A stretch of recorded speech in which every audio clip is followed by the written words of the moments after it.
You have a good whistle?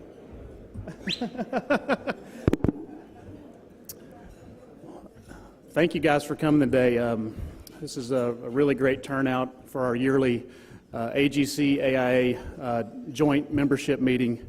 Myself, along with a few other folks, went to Grassroots earlier this year in Washington, D.C., and we were meeting with some similar-sized membership chapters with the AIA in other regions, and we actually were bragging quite a bit on our chapter and how we were very successful in getting a lot of turnout with our membership meetings. And this meeting came up as one of the offerings that we do for our membership chapters. I think we heard from 3 or 4 other chapters that were absolutely shocked that we could actually have a joint meeting with contractors. So I think it's a great thing that our community is so tight. We can have these types of meetings, these types of dialogues, and it's something I remember quite a bit from the last 2 years with our roundtable discussions. We're going to do a little different today, and I'll let Shannon talk a little bit about that when he starts with his announcements. But again, welcome to the event today. None of us could be here today without our sponsors, so I really would like for our AIA sponsors to stand up if you are one of those for the 2013 season. So if you could stand up and be recognized today, we'd really appreciate that.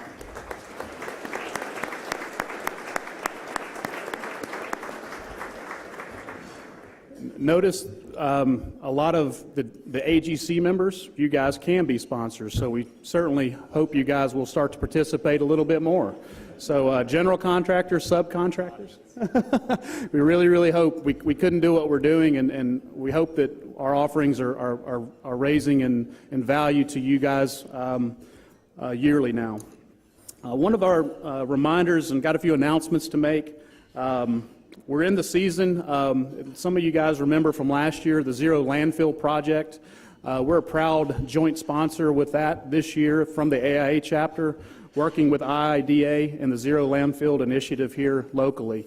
I know our membership has been emailed, I think twice now, I guess a scheduling opportunity for Zero Landfill and their members to come to your office and pick up these materials.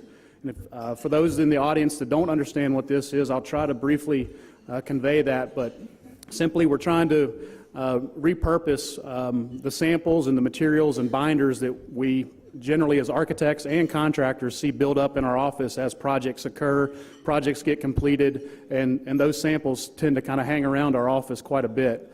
This initiative is repurposing those materials by picking them up, distributing to local teachers in our community for art projects within their art class or other initiatives that those teachers see fit. And those materials have been repurposed through those classroom opportunities. So I know our AIA members have been directly contacted about that, so please use that scheduling opportunity. They will come to your office with a pickup truck where you can fill it up, and they will take that stuff out of your way. So help use that as an initiative to get your offices clean and do something good for our environment. There are some handouts on your way out, some reminders for the contractors that are in the group that may not be aware of that, but please pick these up. You'll see them on the laminate chips as well as the printouts. They're on your way out. So the contractors are certainly eligible for that effort as well. So please participate in any way you can. I'm going to take a couple minutes and let Scott Busby, our state president, come up and speak very quickly about our upcoming state convention, which we're very excited about. You'll actually see some of the program information on your table about that. Thank you, John. I also want to make a local announcement, too. We have coming up our annual volleyball season that's going to start in May, where it's open to all allied professionals as well. So we hope to see some contractors and other people put together some teams starting at the end of May, running through August. It's usually a good time to take out some frustrations on a little ball. So this convention is really exciting. It's coming up on August 14th through 16th. It's Wednesday through Friday. And it's going to be held at the Nashville Music City Center. This is brand new. It will be opening in May. And I know there's some guys doing a punch list over there that are pretty nervous with a bunch of architects coming in as one of their first clients for the meeting, picking apart all the details. So, but the thing is a phenomenal convention center. Great tours in and around Nashville. There's going to be a huge product show. If anybody's interested in getting a booth, a vendor booth, please contact Pat. She'll be glad to give you the information. It's actually not quite come out yet, so if you get in, make some phone calls early, these will sell out fast. So it will be a popular event with a great singer-songwriter night happening during the actual product show and the host chapter party. We're the speaker list. There's a speaker list on your table that we put out. Great speakers from around the country. We're really excited about the quality of the speakers that we have coming. There will also be seminars given at the product show during the day. And we're also, it's not on the list, but we think we've confirmed a panel that will be part of, or coming from, as part of the Clinton Global Initiative that will be part of the Friday afternoon session as well, talking about national initiatives going on around the world. So look for an email coming out from Pat, and the registration information for that should be available mid-May. And also, just so pointed out, we've got a Hatch show print. If anybody didn't know who Hatch is, they're kind of like our local Yeehaw, but they're out of Nashville, and they've been around 130 years doing letterpress, and they are hard to get a hold of and do for things. They do productions for famous country singers, just all, I can't even get into it, but they've agreed, and they did our show print, and these will be available at the convention as a memento for those attending to take home. So it's pretty exciting. Hope to see you there. Thanks.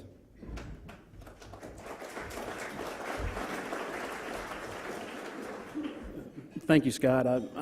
I personally am very excited about the speakers that you guys have put together, and the tours I hear are going to be phenomenal. So please sign up early, because I think those spots are going to be limited. Real quickly, also, got a quick announcement from Gene Burr. He's going to come up and speak to us a little bit about the UT Gardens Treehouse program. It's a great joint venture, I do believe, again, with architects and contractors here locally. I'm going to get him a few minutes to tell us about that program. Thank you, John. It's really fun to be part of a project that has nothing to do with most of what's going on in the community. This treehouse idea was generated around the idea of bringing the public into the UT Gardens in an exciting way, attracting kids and their families, and it will be a permanent feature to the extent that anything is permanent.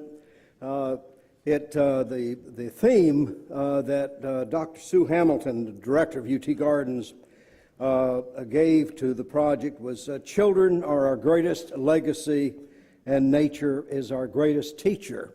Well, as you can imagine, UT Gardens, it's a wonderful context to design in. It's very natural, and yet it has high exposure. I think for the architects and landscape architects in the area, the key dates are May 6th is the deadline for registration. Letter of intent to basically build what you design and build it within the $15,000 budget that's set aside for the project. May 31 is the deadline for submission of design concepts. We're asking for an electronic submission so that the jury will be able to share the designs electronically, but we're also asking for hard submissions for the public exhibit when the winners, first, second, and third prize will be awarded. There are cash prizes for those three levels of winning. I also want to mention for the contractors who are present that the UT Gardens is presently recruiting a corporate sponsor to basically underwrite the cost of the treehouse. It's great opportunity for visibility in the community, since the competition will be publicized.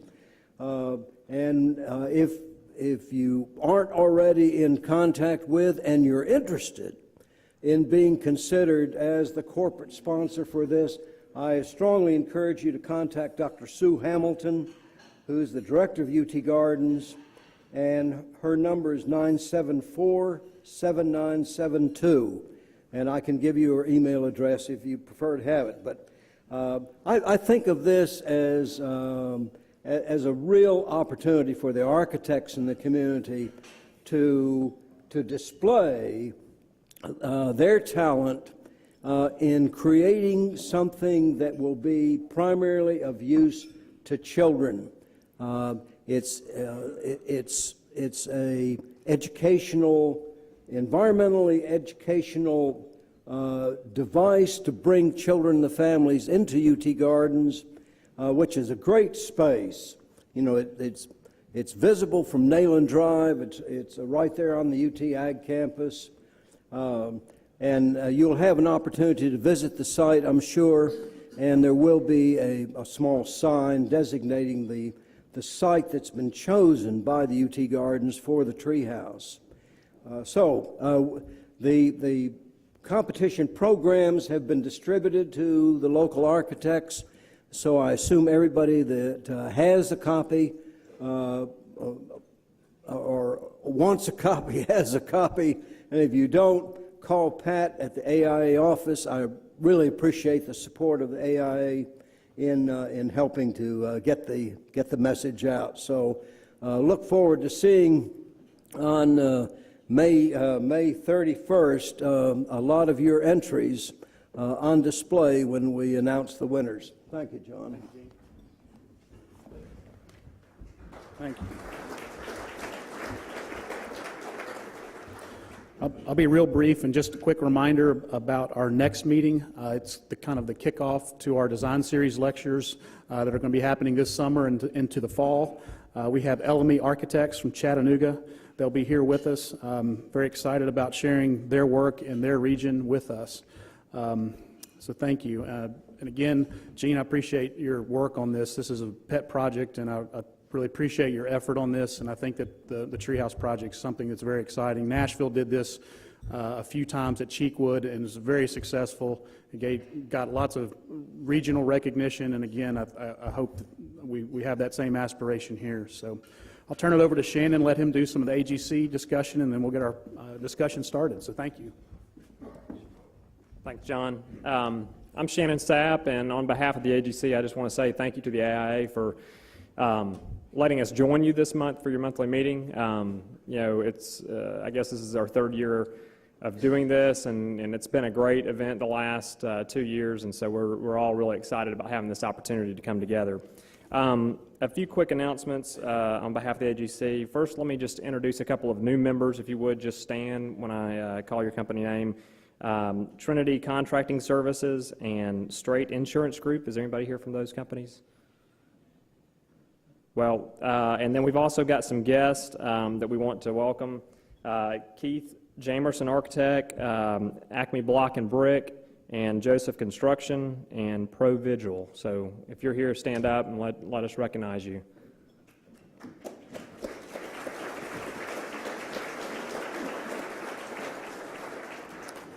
Thank you for coming out this month.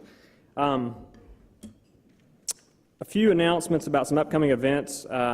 We have a new BIM class. It's a new curriculum that the AGC has put together that's going to be starting on June 6th.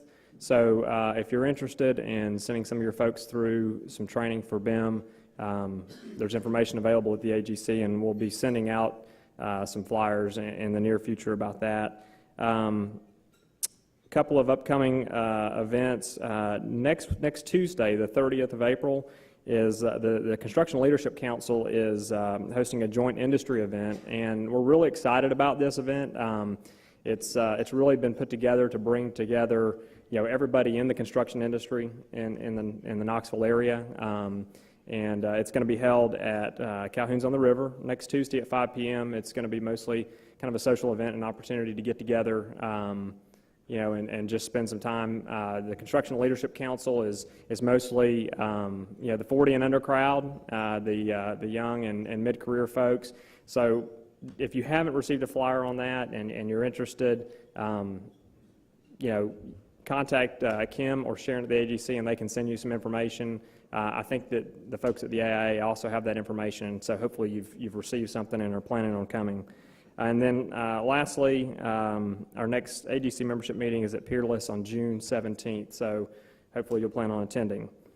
In the last couple of years, we've really enjoyed the roundtable discussions that we've had at this event, and in planning this event, we talked about, do we go back and do another roundtable discussion, and we really came out of that meeting with the decision that no, we want to bring in a panel that can, sort of a panel of experts to discuss the 2012 IBC and the impact that has on our construction industry. And so this year, the format's a little bit different. Bruce, if you want to come on up, Bruce is going to be moderating the panel, and I'm going to let him introduce the panel to us, but we're really excited about this, and it's obviously a topic that has a big impact on all of our lives as it relates to what we do day in and day out. So with that, I'm going to turn it over to Bruce.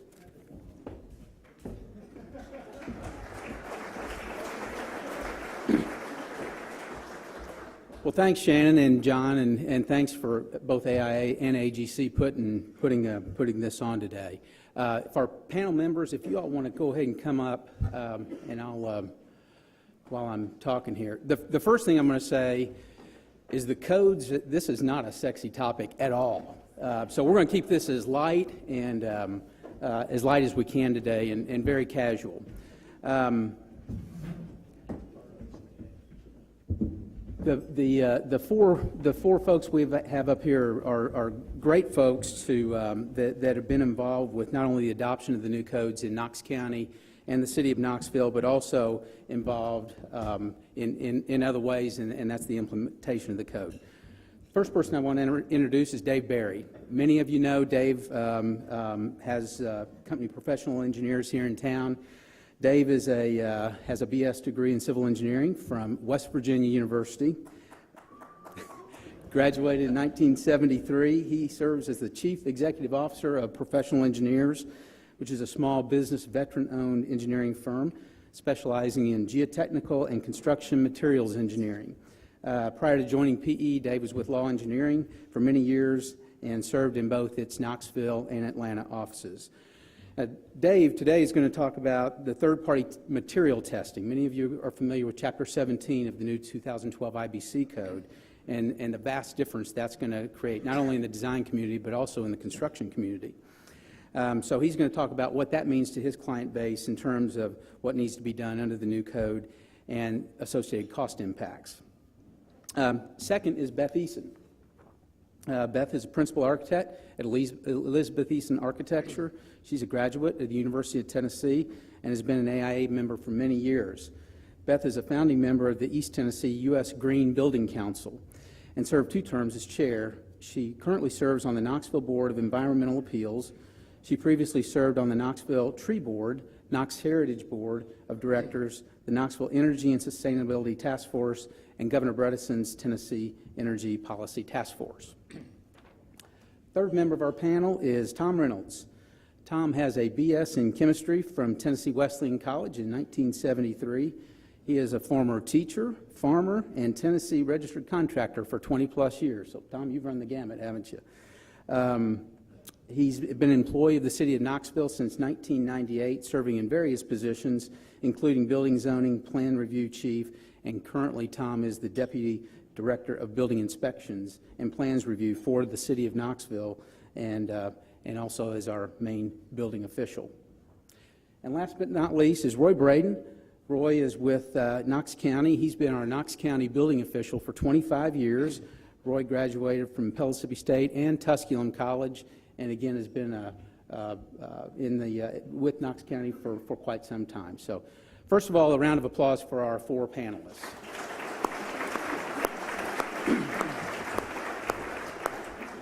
So the way I think we'll do this, I'm going to let each one of them take 5 to 7 minutes and talk about, about the code, how they see that its impact, what their business is, or how they've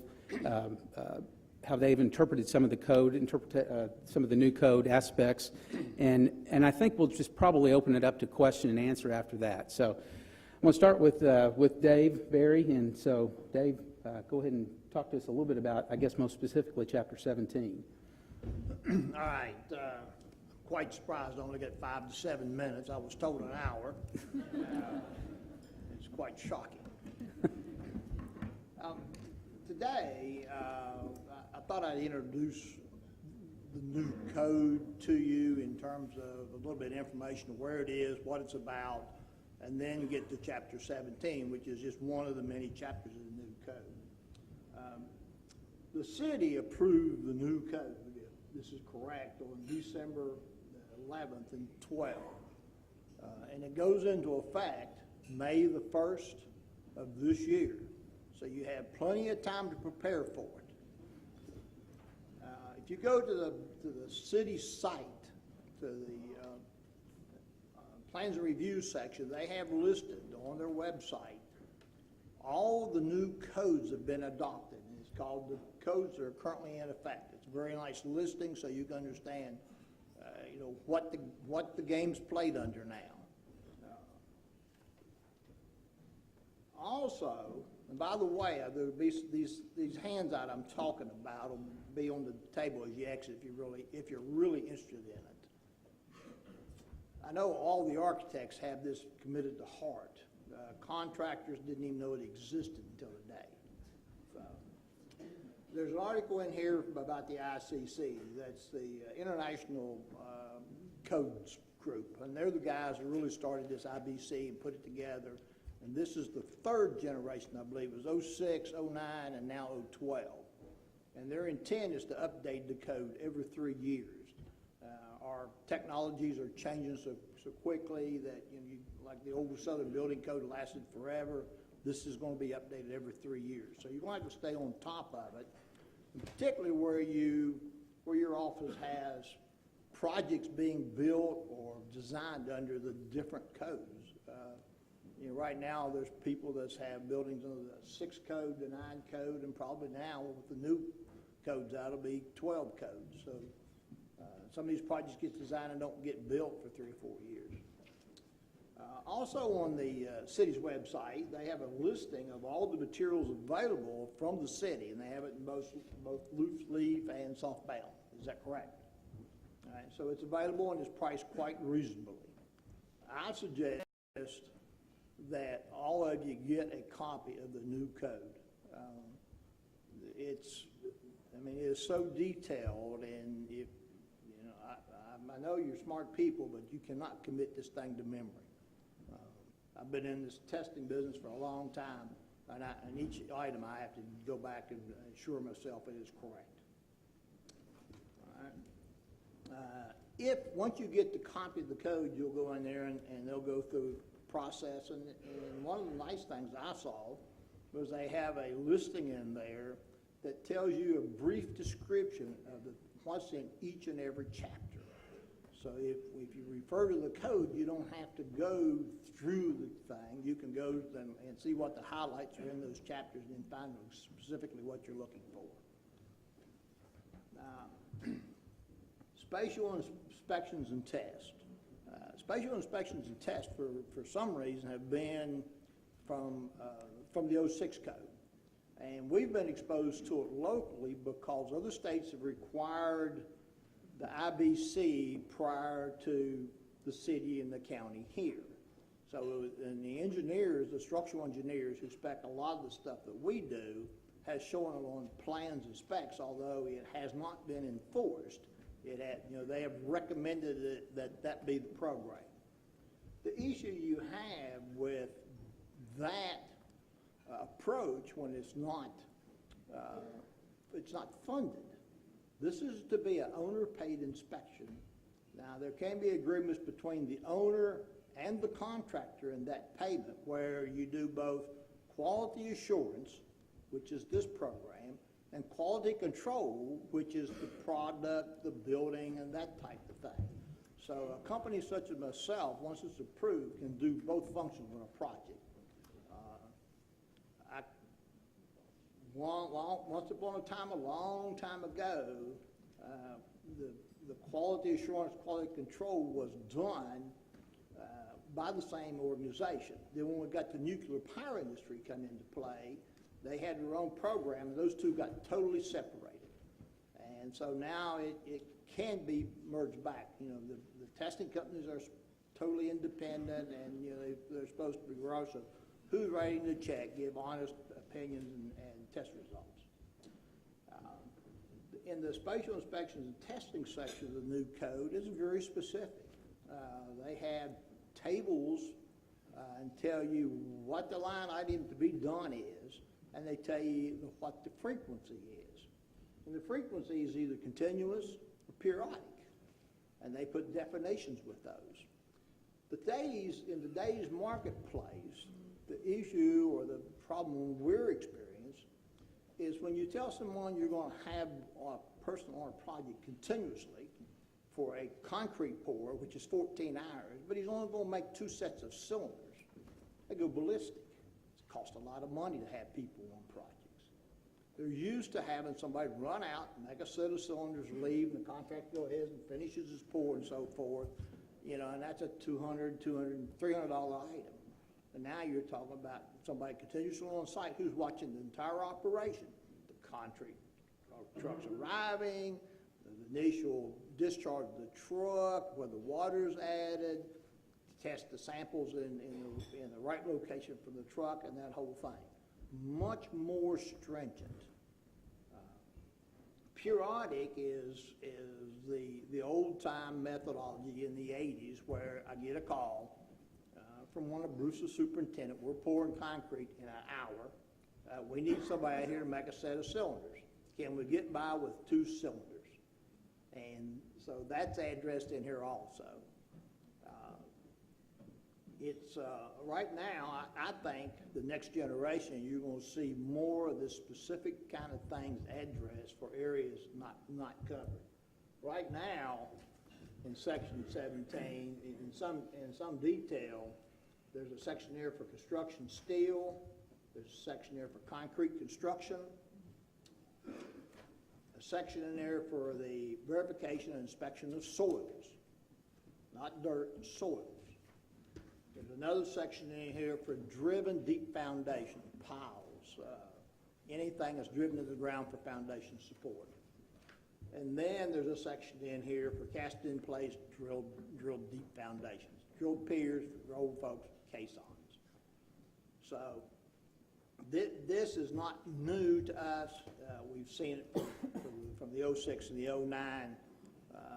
The big difference now is the city has adopted this program, and it will be enforced. There's no longer an option whether you go with these programs or not. And there's a thing called the permit of occupancy somewhere down the road that you'll want, and I assure you at that point in time, if this is not done, you're going to spend a lot of dollars trying to catch it up. That's it. All right. Thank you, Dave. Thanks. Beth is now going to address the more broadly of the important changes of the code regarding green construction code issues.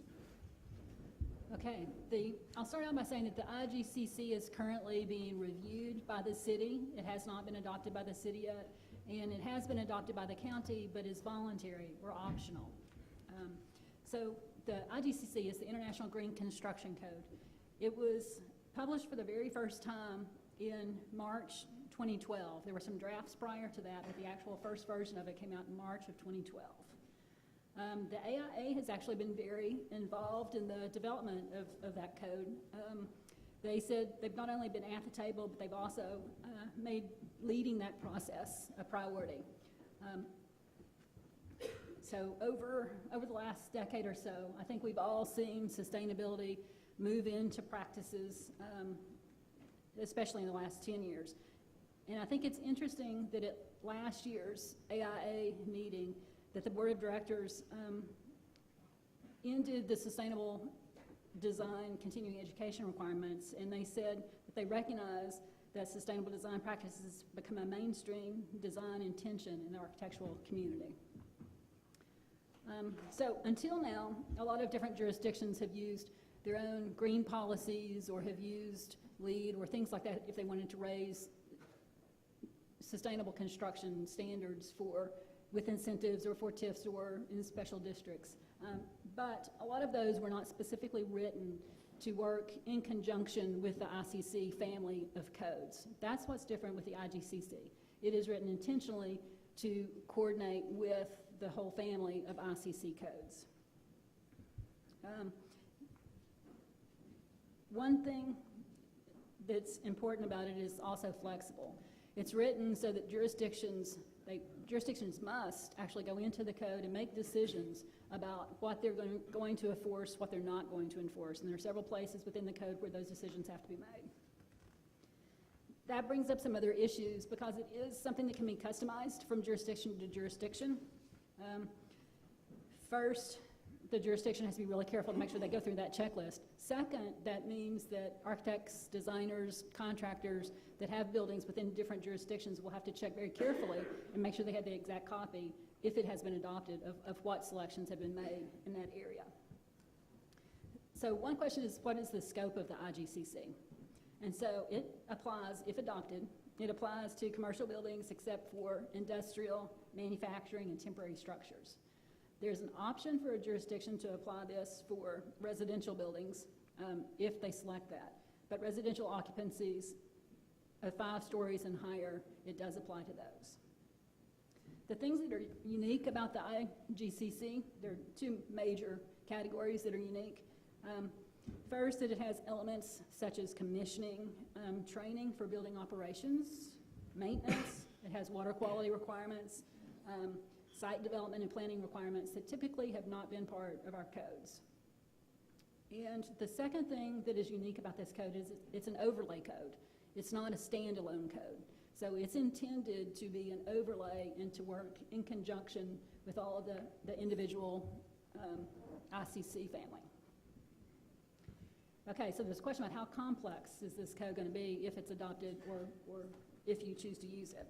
So the AIA has a very nice toolkit, and you can get that off of the AIA's website. And in that toolkit, that it is suggested that if you already have a really good understanding of green construction and green design, that this code is going to seem somewhat rudimentary in its treatment of sustainable design. But if you don't, it's going to be a challenge. And I think there are 2 significant impacts with the IGCC that are requirements. One is for energy modeling performance, and the second is going to be for commissioning and for metering. Let's skip through some things here. I think another option that is pointed out in the AIA toolkit and is something that's of significance to designers is to think about how this changes our standard of care. Once adopted, it's going to have an influence on the standard of care for architects and engineers that are providing services in those jurisdictions. But I think even in the jurisdictions where it's not officially adopted, we're seeing more sustainable practices coming into the work of the firms and to the products that we create. And a question that I have is, what is the result of the AIA National making their statement that they recognize that sustainable design is now part of the mainstream? So I think those are some good things for us as designers to be thinking about. Big question about cost always comes up. And of course, there are going to be new costs for everyone involved, for the contractor, for the design team, for the code enforcement authority, and for the owners. But with this code, I think it's also important for us to look beyond the initial cost and think about the benefits, because I think there could be some real benefits for the community or for the owner when they look at long-term utility cost savings, material savings, and other things. And finally, wanted to go back to local interpretation. It is a new code, and I think there's still a lot of gray areas within the code, and Tom may talk about this a little bit, in determining exactly how is the code interpreted. In some places it's very direct, in others it's a little bit gray. So I think with the first time that this is out, we'll have to really work through that if it's adopted, and you'll have to probably look very carefully at each jurisdiction and see how they're individually interpreting that. And just to wrap up, I'll say that again, it was published in 2012, and some of the draft versions have been adopted by jurisdictions, local, state, and federal, from that draft issue, but very few so far have adopted the 2012. It's currently, like the city is, or like the county is, it's either adopted, is voluntary, or it's currently in review. Great, thank you, Beth. Now, Tom Reynolds with the city will more broadly address the code changes that we're experiencing here in the city of Knoxville. Thank you, Tom. I'd just like to take this opportunity to thank both organizations for this meeting. It's not often that we get to see you in this light and present ourselves and take a meal with you and not be in conflict of interest. But it is a privilege to be here and to speak to you. I'd like to start off by saying, addressing how we get here. Why do we change codes? When do we change codes? And there's actually two driving forces here. There's the state of Tennessee, which controls all construction in the state of Tennessee. Now, we become an exempt jurisdiction, and the state gives us that authority, and that's a long process, and that's already been done in both of our jurisdictions. But there's also another driving force, and it's called the ISO. That's the Insurance Services Organization. And that's what spurred this recent code adoption.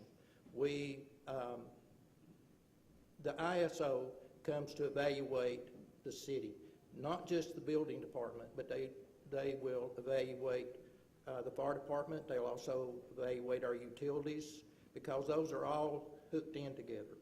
And the insurance industry uses the values that ISO ultimately comes up with at the end of their evaluation to set your insurance rates.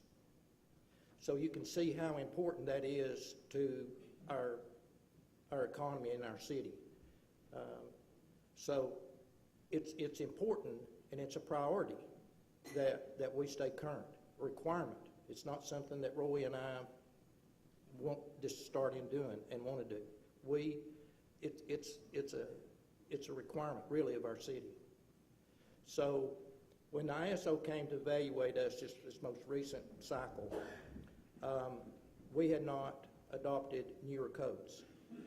ISO says that we have to stay within 5 years of our most recently adopted code, written code, excuse me. That is the organizations that were referred to here, the ICC, the latest code what's ever written and published out there to be adopted, we have to be, the ISO considers you current if you're within 5 years of that.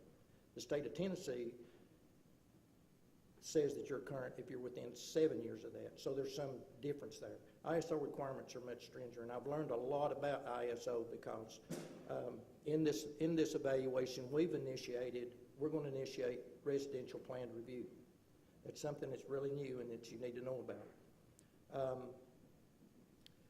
With that being said, we had never went through the evaluation process on the residential, and some of the questions that they were asking us, I answered them honestly, and our evaluation came back very bad. So they give you a rating from 1 to 10, and our residential rating was 99. So that's like beyond bad.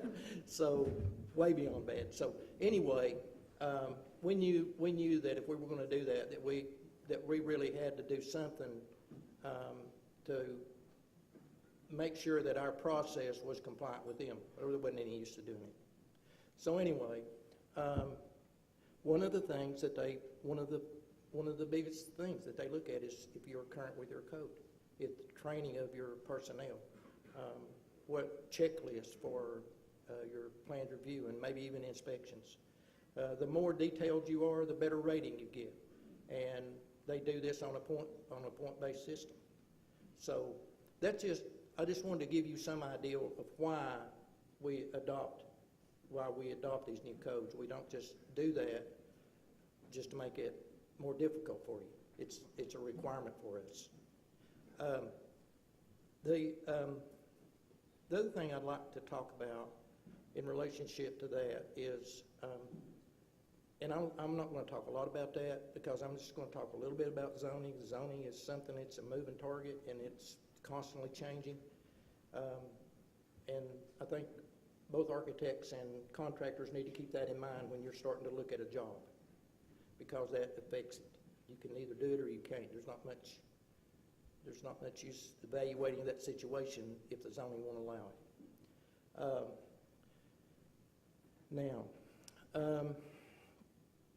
As far as the 2012 codes, we've adopted the entire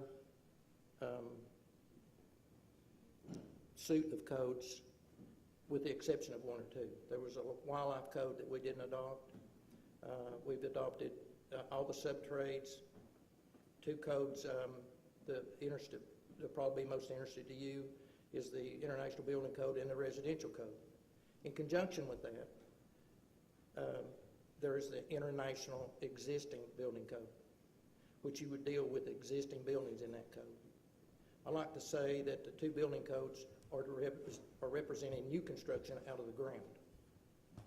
So in conjunction with that goes the plumbing code, gas mechanical code, the energy code, AGC, and which is, I think, probably of a lot of interest to you also, because there's a lot of changes, and all this is, they're more integrated than they were. When I started out in this type of work, we had one code book. Now we've got 7, I think. I'm losing count, really. But we've got a lot, and I think the evaluation from an architect standpoint, and I think in the compliance with what's on the drawings and contractors' understanding requirements is much more complex than it was a few years ago. And I think it becomes, personally, this is just my own, but I think it becomes more complex with each code adoption. Okay, so I was asked by John to kind of address some of the major changes. One thing I would start talking about, the International Building Code. There's been a lot of talk and a lot of interest about Chapter 17. The city the city amended the adoption of the 2012 International Building Code for Chapter 17 to be at the discretion of the building official. That's pretty much what we have done in the past. When we were on the 2006, I think it's arguably interpretable, but my predecessor interpreted this way. In the 2006, I think it was at the option of the building official to require special inspections. We amended that chapter the same way. So,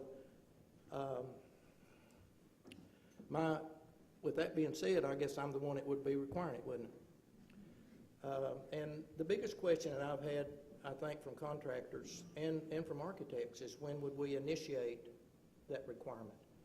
Because I know that I think one of the big concerns was the cost of the project, and you needed to bid that out at the project if you know you're going to have those costs. And I think the ideal time for that would be at planned review to know whether we're going to require that. I don't want to paint myself in a corner here and say that I wouldn't require them, because I have been on you can't see everything. And if there were situations where we think something's necessary, the building department, I mean, our whole thing is about the protection of public safety. And if we see, I'll give you a good example. We had a building that was just abandoned, a multi-story, multi-family building, and they got in contractual issues, and the building was abandoned, and it sat there for 12 months with no roof on it, and it was just inundated with mold. So I told them I wouldn't give them any more inspections till they got rid of that, got a roof on it and got rid of that. And so I required remediation. I said, I won't give you any more inspections until I know that's remediated. And that's an example. I don't want to say that any time that we need to protect the public, we may start asking for that. If I see a contractor shorting its special inspections, maybe for caissons or whatever, I'm going to ask for that paperwork, and then I'm going to require it. But from our standpoint and the way we would operate, I don't think Chapter 17 is going to change for us. If we have big projects, another thing about the special inspections, I think from the enforcement department is that we just don't have the personnel to be out there continuous. There's a requirement. Is there intermittent? Sometimes you want to pour, big projects, they want to pour around the clock or in the morning because it's a lot cooler than it is in the middle of the day, or just for different reasons, and we just don't have the personnel to do that. And sometimes we don't have the expertise to do that. So I really and truly haven't had a problem with that, or I haven't heard inspectors having a problem with that on the big projects. It seems to me like the contractors are just coming forth with the paperwork that we need. They're checking wells, they're checking torques on boats, and all types of things. You know the routine. So we haven't seen that as a big problem, but I don't want to say that we wouldn't if we didn't see those requirements being met, we would ask for them. I think other big changes, John had asked me just to point out some things is in the building code that we had seen that's different. Again, I'm going to say that, that's a big document. We can miss things. Well, I think we were asked a question during our adoption process, and we went through public meetings about ratings of windows, and that was going to be required. I don't remember the exact question. Maybe Bruce remembers that came up in a meeting. But we don't have the personnel to require some of this stuff. It's in here if we missed it. I mean, we just don't. But if we see it a problem, are we going to address it? Yes. If it's brought to us as a problem, yes, we're going to address it. But some of the things, I think the energy requirements are changing. The way you insulate ductwork, the way you insulate hot lines, egress in Chapter 10, I think there's some changes there that are pretty significant to me. One of the biggest ones was egress windows for people that develop downtown. I don't know if Roy has as much problem with this with high rises and stuff, but there's a lot of areas downtown where the code for years has given an exemption if you sprinkle the building that you're not required to have emergency egress windows. Personally, I think that went away in 2012. That's a big deal for the redevelopment of downtown. But we amended the International Building Code for the C2 district. That's downtown. That's a zoning downtown. We amended that so that that's not a requirement if it's sprinkled. But that's one of the things. To talk briefly, I know that this is mostly commercial contractors. I'll talk briefly about the residential code. We amended the residential code back, some of the requirements back to the 2009 energy code. So in the county, and I did that.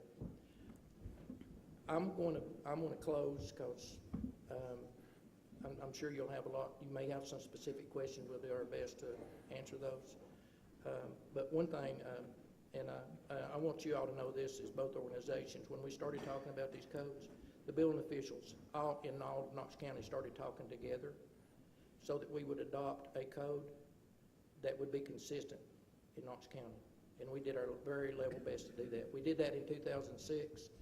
It was one of the best things I think that ever happened. I hope it was good for you and it was good for us, because I don't hear a lot of stuff like they did it this way in the county, and you need to do that too. Or they do it that way in the city, and I'm sure Roy heard the same thing. Briefly, the other thing, I can't talk 6 minutes, can I? It's been 12. Okay. Roy, well, I'm trying to outdo you. The other thing is, and a very significant thing, and I'll just mention this and be quiet, we've adopted the International Fire Code. So that means after May the 1st, when you do your evaluations and compliance, that will be with the International Fire Code. So that's a big one. That's a big deal. Yep. Sorry I talked so much. You're good. You're good. Thanks, Tom. And thanks for bringing up the ISO thing. That is a big deal, particularly as our folks at the Chamber go out and recruit new businesses coming to Knoxville. That is one of the things that, believe it or not, they do ask, is because it does affect their insurance ratings for new structures. So anyways, with that said, Roy? I'll be quick. 39 pages of this 49-page document is amendments to our codes. We have about 12 codes adopted. This is online, and I also sent it to John, so it should have been sent out to the membership. Other things, these are significant changes for residential. We have this online. It's handed out with every residential house that's permitted in Knox County. One of the big things that Tom just hit on was that they adopted the International Fire Code. Well, we do too. Knox County also adopts the NFPA 101. And I know a lot of people don't like that, but that's the way it's been for the 28 years that Knox County codes has existed. I've been there 25 of the 28, and codes change, and just like Tom said, ISO dictates, the state dictates, and that's where we go. You've always got an appeals process, and the appeals process is with our Construction Board of Appeals, and I would highly recommend that if you have any issues, you can do that. You've got the building code, the fire code, the life safety code. You also have a choice of the performance code and the existing building code. There's a lot of choices out there. Knox County adopted the green construction code as a choice because the AIA asked us to adopt it, and we didn't see fit to do it as mandatory, so we allow the AIA to design their jobs like they want to. So, with that said, we've also adopted the International Swimming Pool and Spa Code. That's a new code also. IBC Chapter 17, the special inspections. I think one of the issues that I would have with how everybody does work, whether it's from the design standpoint or the construction standpoint, the documents, the construction documents says that you'll do one thing, and a lot of times that's not what is happening. There was an incident that happened a few years ago where someone fell through a guardrail that wasn't welded properly, 16 feet. They were hurt, but they didn't die. In 2004, I had a building inspector file in a house because there wasn't a safety rail. You know, the thing is, if the people did their jobs the way we're supposed to be doing, and that's what my emphasis is right now. I'm challenging each and every one of us in this room to do our jobs. You know, one of my favorite verses in the Bible is 1 Corinthians 10:31. Whether therefore you eat or drink or whatsoever you do all to the glory of God. If you're not doing it for God, do it to protect the citizens of our community. As they enter these buildings, they need to be safe. And if we do that, if we look into these jobs, we find out that there's been a failure of someone not doing their job. So I would ask you to do that. Now, I'm going to read a story, and I'm wrapping it up real quick. This was a complaint that was lodged to my office this year. The Lord came upon Noah, who was now living in America, in Knoxville, and said, once again, the earth has become wicked and overpopulated. I see the end of all flesh before me. Build another ark and save 2 of every living thing along with a few good humans. He gave Noah the blueprint, saying, you have 6 months to build the ark, and before I start the unending rain for 40 days and 40 nights. 6 months later, the Lord looked down and saw Noah weeping in his yard. But no, Noah, no ark, Noah. He roared, I'm about to start the rain. Where's the ark? Forgive me, Lord, begged Noah, but things have changed. I need a building permit. I've been arguing with the boat inspector about the need for a sprinkler system. My homeowners associations claim that I violated neighborhood bylaws by building the ark in my backyard and exceeding the height limitations. We had to go to the local MPC for a decision. Then the city council and the county commission and the electrical company demanded a shed load of money for the future cost of moving power lines and overhead obstructions to clear the passage for the ark's move to the sea. I told them that the sea would be coming to us, but they wouldn't hear none of it. Getting the wood was another problem, but there's a ban on cutting local trees in order to save the graded spotted barn owl. I tried to convince the environmentalists that I needed the wood to save the owls, but they didn't believe it. When I started gathering the animals, PETA took me to court. They insisted that I was confining wild animals against their will. They argued the accommodations were too restrictive and it was cruel and inhumane to put so many animals in a confined space. Then the EPA ruled that I couldn't build the ark until they'd conducted an environmental impact study on the proposed flood that God was planning. I'm still trying to resolve the complaint with the Human Rights Commission on how many minorities I'm supposed to hire for my building crew.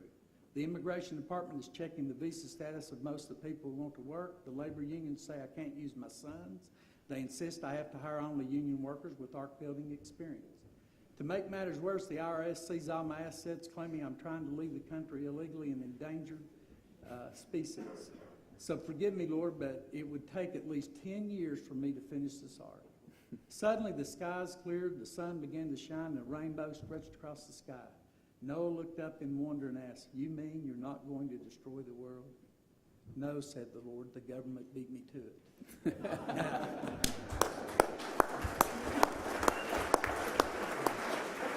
Is that how you all feel?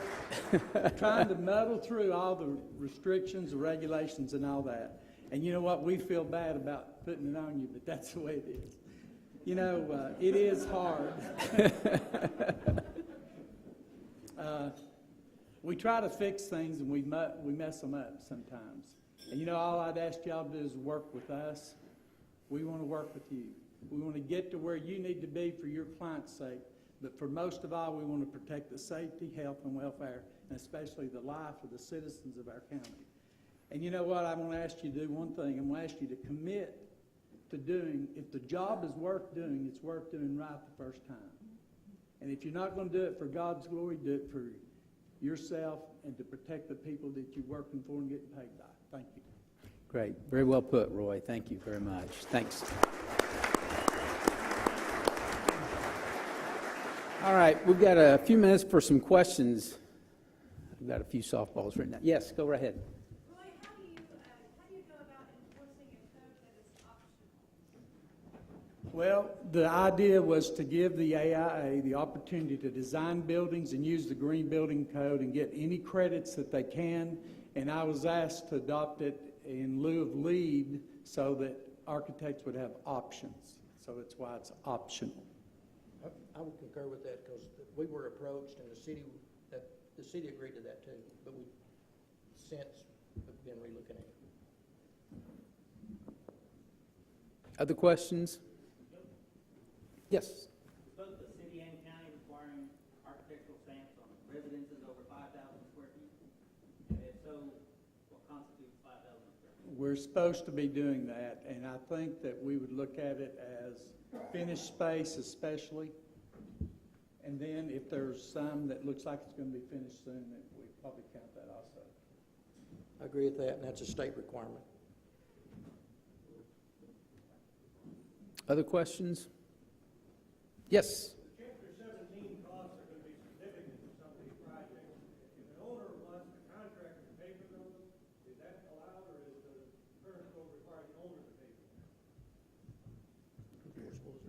I think that the code says that it's the responsibility of the owner and the design professional to require it, and I can read it. Where application is made for construction as described in this section, the owner of the registered or the registered design professional in responsible charge act as the owner's agent shall employ one or more of the approved agencies to perform special inspections. So the code just dictates that it has to be done, not who has to pay for it. Tom, you got any? No? Okay. Other questions? Yes. If you're working on an existing building, but it's stated occupancy, would we use the existing building code or the new building? You better answer that. Okay, as I understood the question, Do you have the option to use the existing building code or the regular international building code? You have the option? Yes. You would have the option to do that also, but in the county you would end up having to look at NFPA 101 also. But you can present that to our plans examiners, and then they can work with you on it. I would suggest calling them if you have any questions before you start it. The mind thought there is if you look at it and try to make it comply with the international building code, you're going to make it compliant with new construction. Yeah, that's a good point. Any other questions? Yes. I think we got a couple questions from our membership about the insulation requirements in the energy code. How will the city and the county be inspecting those new insulation requirements about the continuous barrier and how it's installed? Is this for commercial, correct? I think we're going to have a special inspection, and I don't mean that to hire outside, but us to have a energy inspection to check that at a certain phase of construction. And the builder or contractor would call in for that inspection at that time.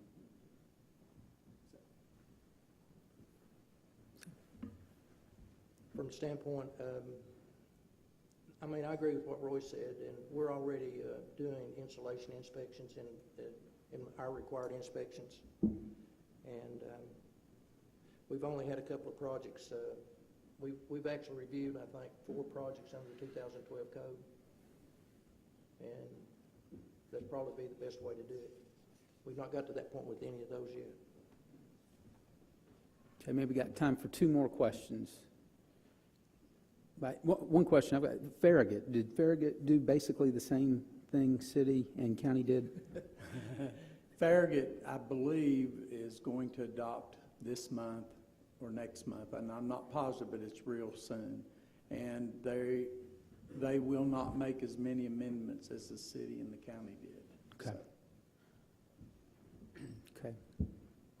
Maybe time for one more question. Yes. Are the city amendments on the website? Yes. All right. There's really not that many amendments to the building code, international building code, only 3 or 4 of them. Okay, let's give our panel members another round of applause.